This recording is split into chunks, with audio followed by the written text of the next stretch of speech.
Hi hello ನಮಸ್ಕಾರ ಎಲ್ಲರಿಗೂ. Doctor ಚರಿತ್ರೆ ಯೂಟ್ಯೂಬ್ ಚಾನಲ್ಗೆ ಸ್ವಾಗತ. ಭಾರತವನ್ನು ದೊಡ್ಡ ಸಾಮ್ರಾಜ್ಯಗಳು ಆಳುವ ಮೊದಲು ಒಬ್ಬ ಯುವ ನಾಯಕ ಅವರಿಗೆ ಸವಾಲು ಹಾಕಿದನು. ಸ್ವರಾಜ್ಯವೊಂದು ಚಳುವಳಿಯಾಗುವ ಮೊದಲು ಅದು ಒಬ್ಬ ಬಾಲಕನ ಕನಸಾಗಿತ್ತು. ಆ ಬಾಲಕನೇ ಮುಂದೆ ಛತ್ರಪತಿ ಶಿವಾಜಿ ಮಹಾರಾಜರಾದರು. ಶಿವಾಜಿಯವರ ಜೀವನದಲ್ಲಿ ಹಲವಾರು ಘಟನೆಗಳು ನಡೆದಿವೆ. ಅವುಗಳಲ್ಲಿ 3 ಘಟನೆಗಳನ್ನು ನಾನು ನಿಮಗೆ ಹೇಳುತ್ತೇನೆ. ಮೊದಲನೇ ಘಟನೆ, ಅವರ ಕತ್ತಿಗಳ ಹೆಸರೇನಾಗಿತ್ತು? ಎರಡನೆಯ ಘಟನೆ, ಅವರ ನಿಷ್ಠಾವಂತ ಸೈನಿಕ ಯಾರು? ಮೂರನೆಯ ಘಟನೆ, ಅವರು ಬಂದಿಯಾದ ಚಾಣಾಕ್ಷತನ.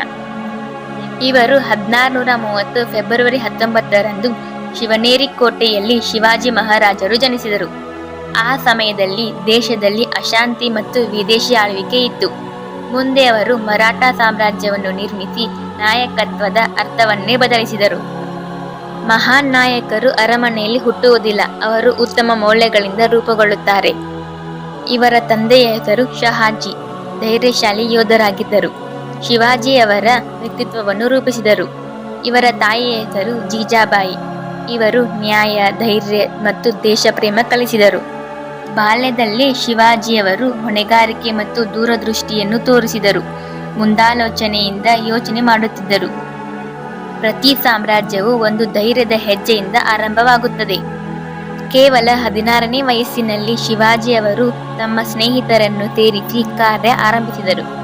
1645ರಲ್ಲಿ ಅವರು ತೋರಣ ಕೋಟೆಯನ್ನು ವಶಪಡಿಸಿಕೊಂಡರು. ಅದು ಅವರ ಮೊದಲನೇ ಜಯವಾಯಿತು. ಆ ಕ್ಷಣದಿಂದ ಕೋಟೆ ಕೋಟೆಯಾಗಿ, ಯೋಜನೆಯಾಗಿ ಸ್ವರಾಜ್ಯ ರೂಪ ಪಡೆಯಲು ಆರಂಭವಾಯಿತು. ಇವರ ಮೊದಲನೆಯ ಘಟನೆ, ಅವರ ಕತ್ತಿಗಳ ಹೆಸರೇನಾಗಿತ್ತು?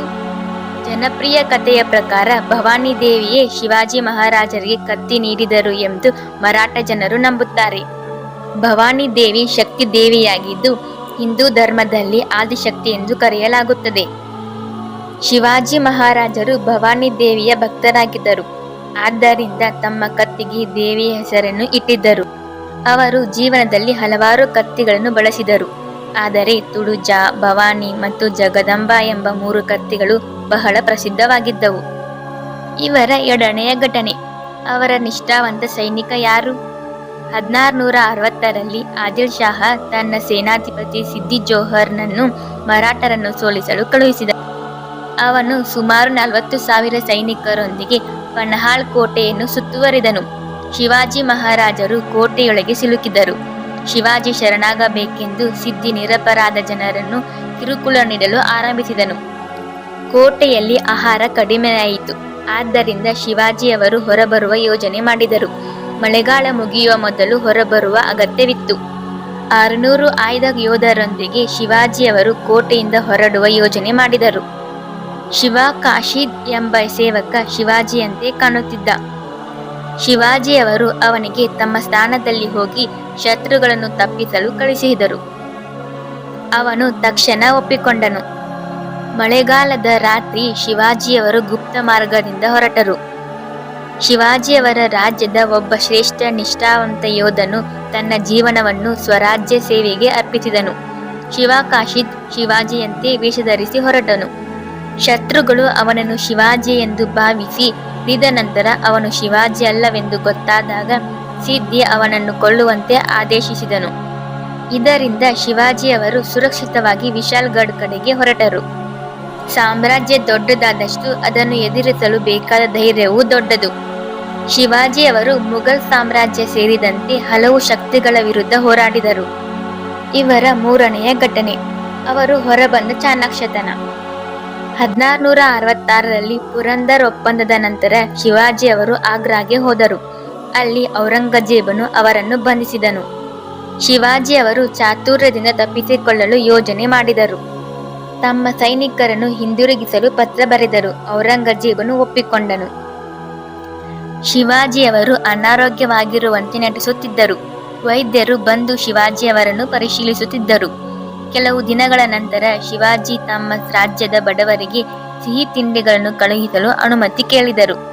ಔರಂಗಜೇಬನು ಅದಕ್ಕೆ ಅನುಮತಿ ನೀಡಿದನು ಮತ್ತು ಸಿಹಿ ತಿಂಡಿಗಳನ್ನು ಕಳುಹಿಸಲು ಹೇಳಿದನು.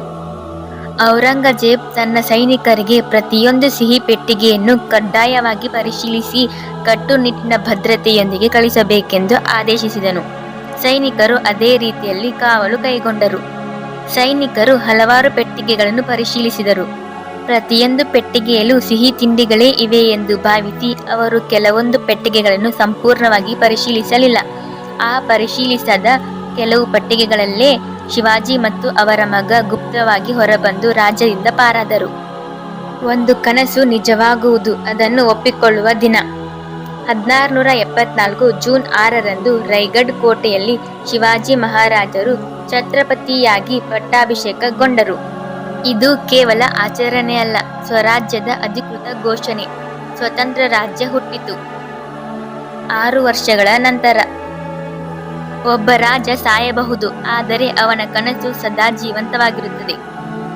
1680 ಏಪ್ರಿಲ್ 3ರಂದು ಶಿವಾಜಿ ಮಹಾರಾಜರು ನಿಧನರಾದರು. ಆದರೂ ಅವರು ನಿರ್ಮಿಸಿದ ಸಾಮ್ರಾಜ್ಯ ಮುಂದುವರಿದು ಅನೇಕ ಪೀಳಿಗೆಗಳಿಗೆ ಪ್ರೇರಣೆಯಾಯಿತು. ಸ್ವರಾಜ್ಯ, ಗೌರವ ಮತ್ತು ನಾಯಕತ್ವದ ಅವರ ಆಲೋಚನೆಗಳು ಭಾರತೀಯ ಇತಿಹಾಸವನ್ನೇ ಬದಲಿಸಿವೆ. ಒಬ್ಬ ಮಹಾನ್ ರಾಜನು ಜನರನ್ನು ಒಟ್ಟುಗೂಡಿಸುತ್ತಾನೆ, ಬೇರ್ಪಡಿಸುವುದಿಲ್ಲ. ಶಿವಾಜಿ ಮಹಾರಾಜರು ಎಲ್ಲಾ ಧರ್ಮಗಳು ಮತ್ತು ಸಮುದಾಯಗಳನ್ನು ಗೌರವಿಸುತ್ತಿದ್ದರು. ಅವರ ಸೇನೆ ಮತ್ತು ಆಡಳಿತದಲ್ಲಿ ಮುಸ್ಲಿಮರು ಕೂಡ ಪ್ರಮುಖ ಹುದ್ದೆಗಳಲ್ಲಿ ಸೇವೆ ಸಲ್ಲಿಸುತ್ತಿದ್ದರು.